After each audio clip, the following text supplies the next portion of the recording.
कुर्सी पे बैठने वालों को जमीन की अहमियत याद रहे। सच दिखाते हैं आप। सच का सामना में आपका एक बार फिर स्वागत है। मालेगांव शहर के मौजूदा एमएलए जो मैं अव्वल दिन से बोल रहा था कि मालेगांव के मसाइल पर कोई सवाल असेंबली में नहीं लगाएंगे, वो सिर्फ पीछा छुड़ाने के लिए 2-5 मिनट बोलेंगे और पीछा छुड़ाएंगे। मगर पीछा भी ऐसा छुड़ाया गया कि मालेगांव शहर को ही शक के घेरे में डाल दिया गया।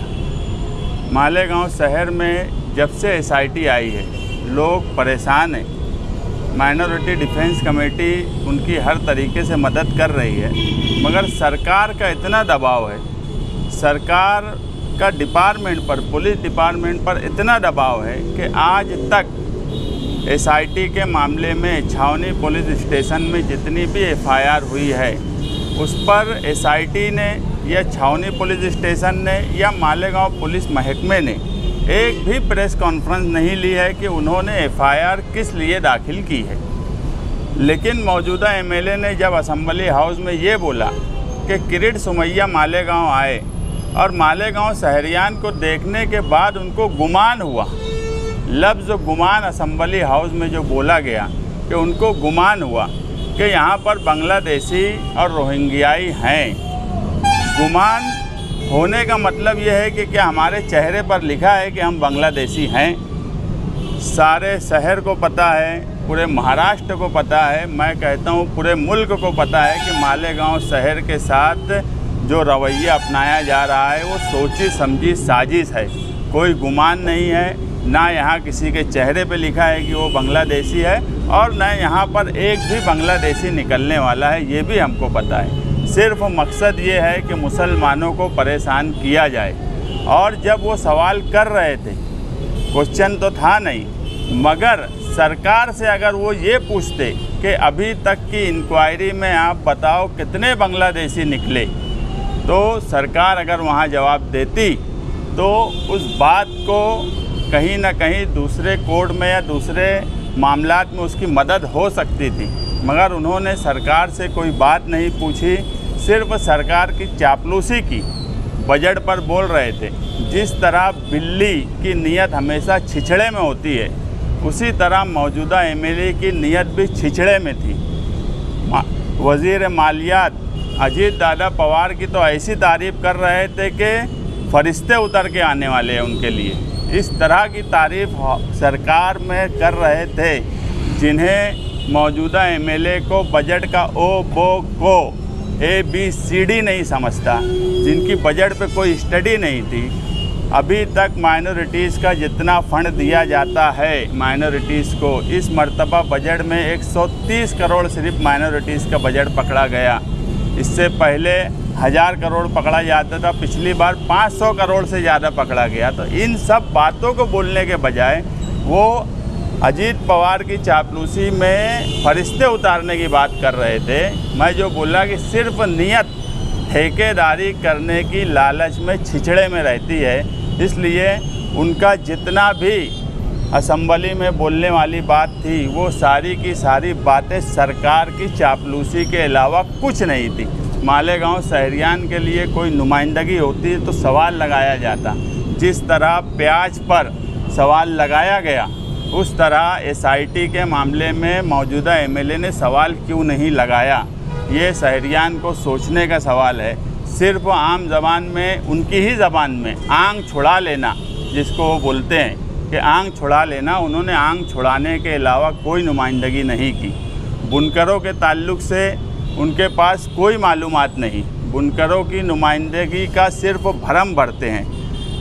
एक केस MERC में महावितरण ने केस नंबर 217/2024 में दाखिल किया।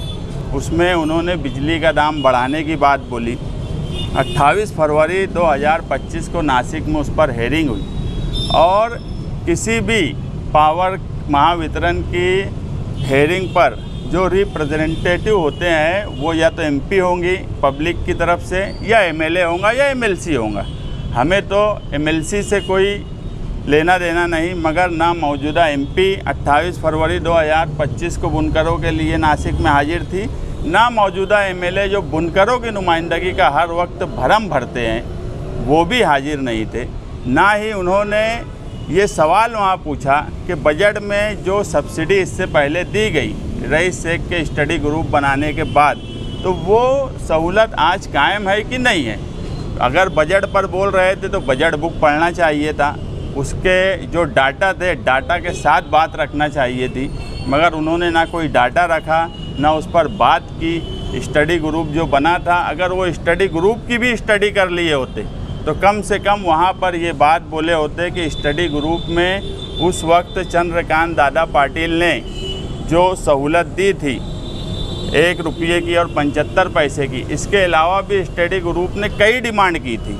उन डिमांड पर अगर वो कोई बात बोलते बुनकरों के लिए तो मैं मानता कि वो बुनकरों की स्टडी करके बात कर रहे हैं। इससे पहले दिल्ली गए, टेक्सटाइल पार्क की बात असेंबली में या महाराष्ट्र के शासन में महाराष्ट्र सरकार को बोलने की बात ही बेवकूफ़ी वाली बात है। टेक्सटाइल पार्क का सवाल दिल्ली सरकार से है।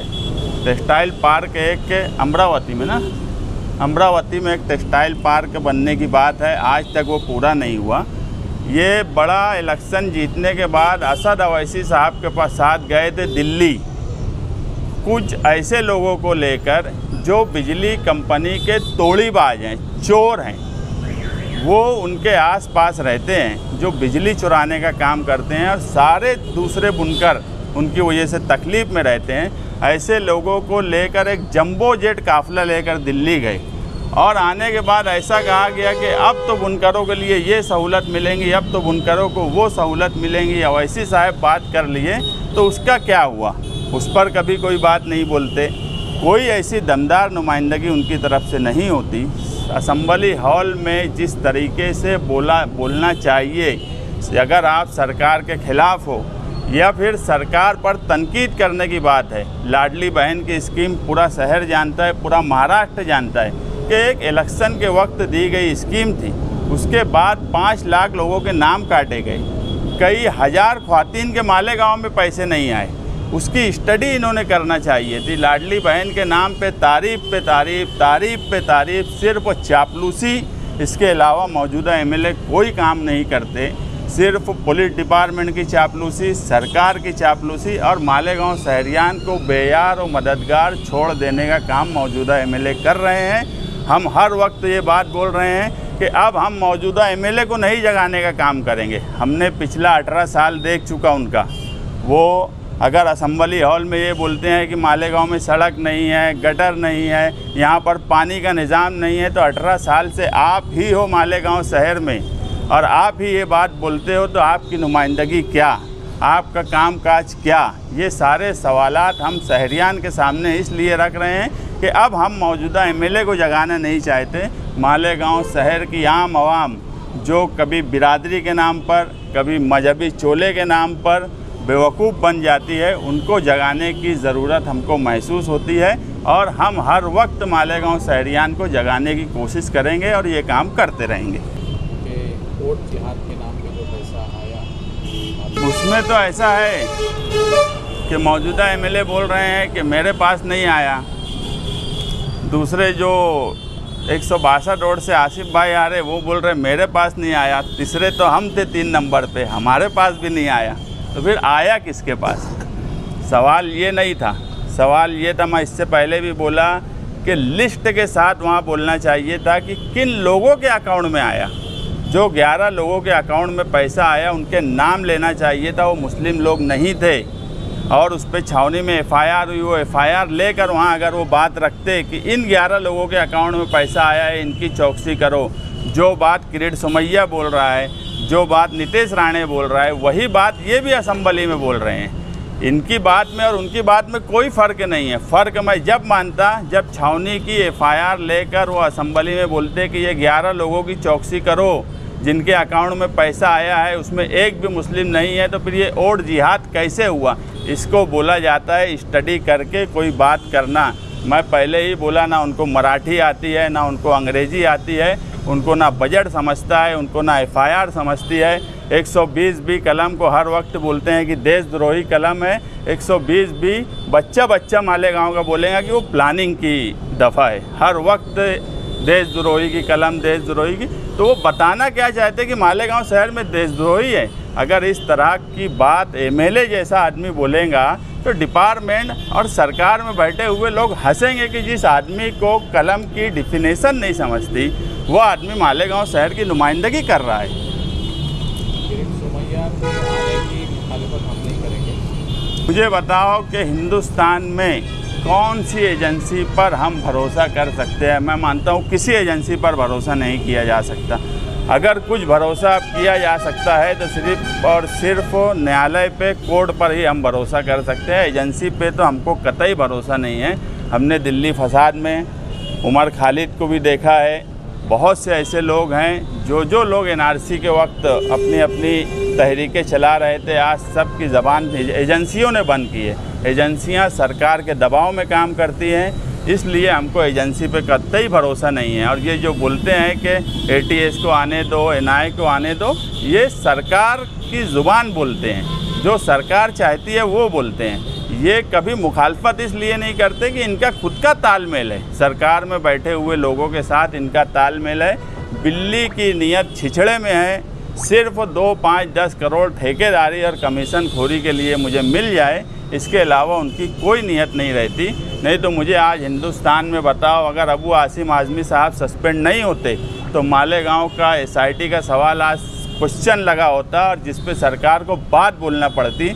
मगर अफसोस हमारे लिए ये हो गया कि इस बजट अजलास में उन्हें बगैर कानून और कानून का गलत इस्तेमाल करके सस्पेंड किया गया। तो मैं यही बात बोलता हूँ कि मौजूदा MLA सरकार में बैठे हुए लोग हों, किरीट सोमैया हो, नितेश राणे हो, इनकी हर वक्त तारीफ़ ही करेंगे। ये जो बात बोलेंगे वही बात बोलेंगे। एक बात का मैं एक जुमला असेंबली में बोला हुआ कि किरीट, मैं फिर दोबारा बोलूँगा, किरीट सोमैया को मालेगांव आने के बाद गुमान हुआ मालेगांव वालों को देखकर। तो ये उसी की ज़बान बोली जा रही है ताकि डिपार्टमेंट को भी ये लगे कि यार बात कुछ ना कुछ है, इसीलिए गुमान हुआ। गुमान होना, गुमान लफ्ज़ जो है ये असेंबली में बोलने वाला लफ्ज़ नहीं था। ये चापलूसी किरीट सोमैया ही कर रहे थे। और मैं ये बात मानता हूँ कि ये कहीं ना कहीं इनका आपस में तालमेल है।